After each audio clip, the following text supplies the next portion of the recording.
Assalamualaikum warahmatullahi wabarakatuh. Alhamdulillahilladzi arsala rasulahu bil huda wa dinil haq liyuzhhirahu 'ala dini kullihi wa kafa billahi syahida. Asyhadu an la ilaha illallah wahdahu la syarikalah wa asyhadu anna sayyidana wa maulana Muhammadan abduhu wa rasuluhu la nabiyya ba'da.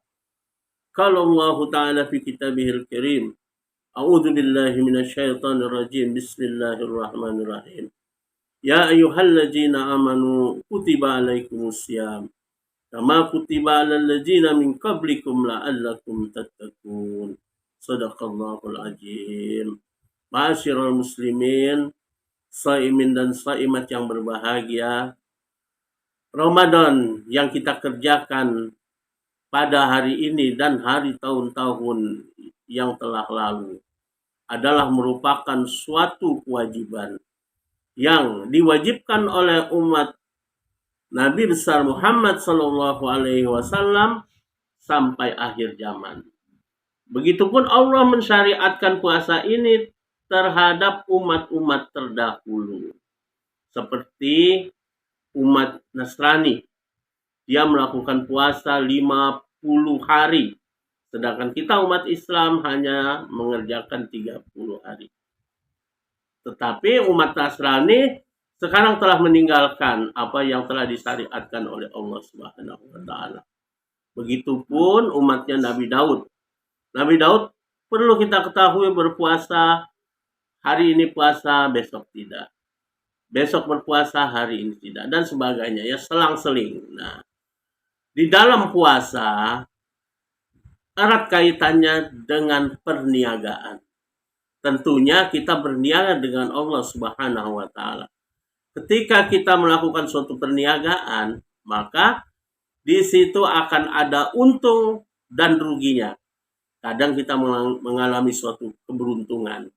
Dan resikonya ketika kita berdagang atau berniaga, kita mengalami suatu kerugian. Begitupun ibadah.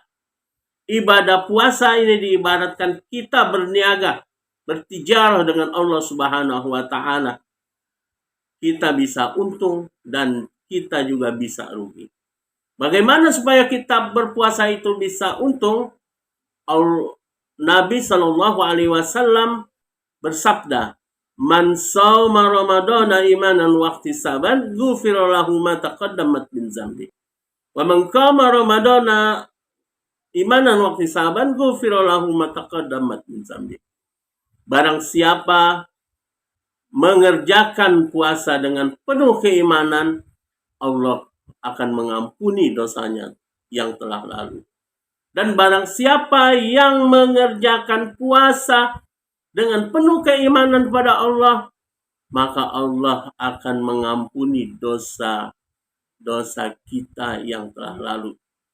Kita lihat berapa beruntungnya kita mendapatkan bulan Ramadan. Ketika kita mengerjakan Ramadan, dosa kita diampuni oleh Allah Subhanahu wa taala. Kita lihat mata kita yang begitu indahnya diciptakan oleh Allah. Semenjak kita bangun dari tidur sampai kita terlelap dari tidur malamnya, berapa besar dosa-dosa yang kita kerjakan hanya dengan dosa mata. Belum lagi tangan kita, belum lagi mulut kita, belum lagi telinga kita mendengar yang tidak-tidak. Kalau dosa-dosa tersebut diakumulasi selama 1 tahun, tentu kalau ditampakkan mungkin dosa kita itu sebesar gunung.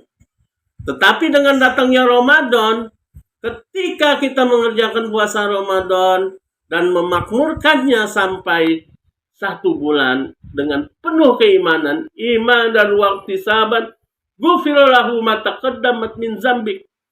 Allah akan ampuni dosa-dosa kita yang telah lalu. Alhamdulillah. Suatu keistimewaan bagi kita. Diampuni dosa kita. Nanti pada suatu masa nanti kita tidak akan masuk surga karena ibadah-ibadah yang kita kerjakan. Itu adalah keberuntungan seorang muslim, umatnya baginda Nabi besar Muhammad sallallahu alaihi wasallam. Yang kedua, kita bisa berpuasa tetapi rugi. Bagaimana kita berpuasa tapi rugi? Seorang karyawan ketika dia bekerja selama 1 bulan penuh, tetapi dia tidak digaji. Tentunya itu akan merasakan sakit hati yang ada di dalam kita. Rugi. Sudah rugi nanti pada suatu masa nanti kita tidak akan masuk surga karena ibadah-ibadah yang kita kerjakan. Itu adalah keberuntungan seorang muslim, umatnya baginda Nabi besar Muhammad sallallahu alaihi wasallam. Yang kedua, kita bisa berpuasa tetapi rugi. Bagaimana kita berpuasa tapi rugi? Seorang karyawan ketika dia bekerja selama 1 bulan penuh, tetapi dia tidak digaji. Tentunya itu akan merasakan sakit hati yang ada di dalam kita. Rugi. Sudah rugi tenaga, sudah rugi pikiran, tahu-tahu tidak mendapatkan hasil apa-apa. Seorang pelajar, dia belajar datang ke sekolah setiap hari, tetapi dia tidak mendapatkan ilmu. Tentunya sangat rugi. Begitu pula puasa. Ada hadis Rasulullah Shallallahu Alaihi Wasallam yang berbunyi, kam min shaimin laisa lahu min siyamihi ilal ju' wal atas.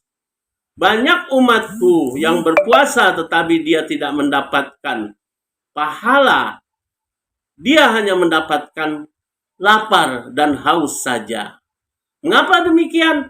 Dia berpuasa tetapi dia masih berbuat zalim terhadap saudaranya, terhadap tetangganya, terhadap orang di sekitarnya. Dia berpuasa tetapi lisannya tidak dijaga. Dia berpuasa tetapi matanya tidak dijaga. Dia berpuasa tetapi telinganya tidak dijaga. Semuanya tidak dijaga, maka dia tidak akan mendapatkan pahala apa-apa. Terkecuali apa? Ilal ju' wal atas. Terkecuali hanya menahan lapar dan haus saja. Demikian kultum dari saya, lebih kurangnya. Billahi taufiq wal hidayah, warida wal inayah. Assalamualaikum warahmatullahi wabarakatuh.